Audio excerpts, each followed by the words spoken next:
అనగనగా ఒక చిన్న పల్లెటూరిలో సీత అనే ఒక యువతి ఉండేది. ఆమె తండ్రి ఒక సామాన్య రైతు. పగలు రాత్రి కష్టపడి పనిచేస్తూ తనకున్న కొద్దిపాటి పొలంలో పంటలు పండిస్తూ కుటుంబాన్ని పోషించేవాడు. సీతకు చదువుకోవాలని, భవిష్యత్తులో ఉన్నత స్థితికి చేరుకోవాలని ఎంతో ఆశ ఉండేది. అయితే వారి ఆర్థిక పరిస్థితి అందుకు సహకరించేది కాదు. అదే గ్రామంలో గజపతి అనే ఒక వడ్డీ వ్యాపారి ఉండేవాడు. అతను చాలా ధనవంతుడు, కాని అంతకు మించి పరమ స్వార్థపరుడు మరియు కుటిల బుద్ధి కలవాడు. ఒకానొక సమయంలో వర్షాలు సరిగ్గా పడక పంటలు పండకపోవడంతో సీత తండ్రి తన వ్యవసాయ అవసరాల కోసం గజపతి దగ్గర కొంత సొమ్మును అప్పుగా తీసుకున్నాడు. కాలం గడిచే కొద్దీ ఆ అప్పు మీద వడ్డీ పెరిగిపోయి తీర్చడం ఆ పేద రైతుకు సాధ్యం కాలేదు. గజపతి కన్ను ఎప్పటినుండో ఆ రైతు పొలం మీద ఉంది. ఆ పొలాన్ని ఎలాగైనా దక్కించుకోవాలని అతనొక దుష్ట ఆలోచన చేశాడు. ఒకరోజు సీత ఇంటికి వచ్చి, రేపటికల్లా అప్పు తీర్చకపోతే మీకున్న పొలాన్ని నేను స్వాధీనం చేసుకుంటానని గట్టిగా హెచ్చరించాడు. అయితే తానొక అవకాశమిస్తానని, మరుసటి రోజు గ్రామ పంచాయతీలో ఒక ఆట ఆడదామని, అందులో సీత గెలిస్తే అప్పు పూర్తిగా మాఫీ చేయడమే కాకుండా పొలం కూడా వారి వద్దే ఉంటుందని షరతు పెట్టాడు. ఒకవేళ ఆ ఆటలో సీత ఓడిపోతే మాత్రం ఆ పొలం తన సొంతమవుతుందని కఠినంగా చెప్పాడు. వేరే దారిలేక సీత తండ్రి ఆ షరతుకు భారమైన హృదయంతో అంగీకరించాడు. మరుసటి రోజు ఉదయం ఊరి జనమందరూ గ్రామ పంచాయతీ వద్ద గుమిగూడారు. గజపతి ఒక ఖాళీ కుండను తీసుకొని అందరికీ చూపించాడు. తాను ఆ కుండలో ఒక నల్లరాయిని మరియు ఒక తెల్లరాయిని వేస్తానని, సీత కళ్ళు మూసుకొని ఆ కుండలో నుండి ఒక రాయిని బయటకు తీయాలని నిబంధన విధించాడు.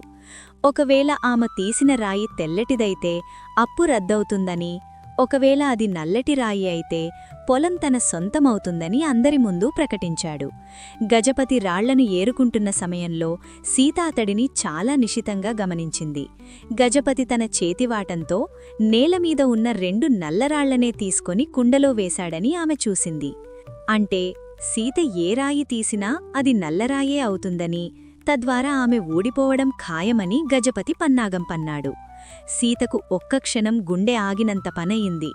గజపతి చేస్తున్న మోసాన్ని అక్కడే అందరికీ చెబితే అతను తన అధికారాన్ని ఉపయోగించి అది అబద్ధమని వాదించవచ్చు, లేదా వెంటనే అప్పు కట్టమని ఒత్తిడి చేయవచ్చు. అప్పుడు తండ్రి మానం పోవడమే కాకుండా పొలం కూడా పోతుంది.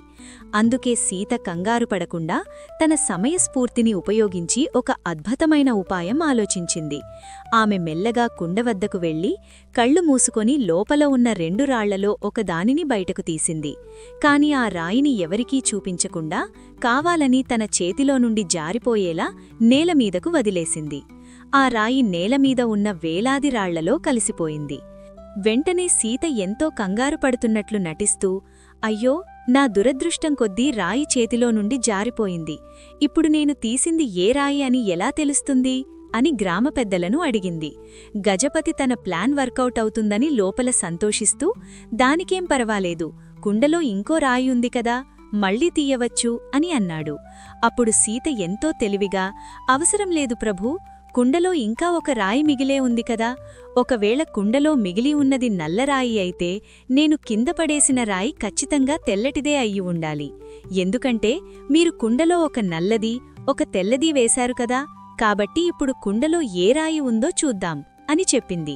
గ్రామ పెద్దలు వెంటనే కుండలో ఉన్న రాయిని తీసి చూడగా అది నల్లరాయి అని తేలింది. గజపతి 2 రాళ్లు నల్లవే వేసిన విషయం ఎవరికీ తెలియదు కాబట్టి కుండలో నల్లరాయి ఉందంటే సీత తీసిన మొదటి రాయి ఖచ్చితంగా తెల్లటిదే అని అందరూ నమ్మారు. గజపతి తన మోసాన్ని తనే బయటపెట్టుకోలేక అందరి ముందు తల వంచుకొని మౌనంగా అప్పు మాఫీ చేయాల్సి వచ్చింది. సీత తన అసాధారణమైన మేధస్సుతో, సమయస్ఫూర్తితో తన తండ్రి కష్టాన్ని మరియు తమకున్న ఏకైక ఆధారాన్ని కాపాడుకుంది. ఈ విధంగా సీత ఒక క్లిష్ట పరిస్థితిని తన తెలివితేటలతో తనకు అనుకూలంగా మార్చుకుని విజయం సాధించింది. ఈ కథ మనందరికీ ఒక గొప్ప పాఠం నేర్పిస్తుంది.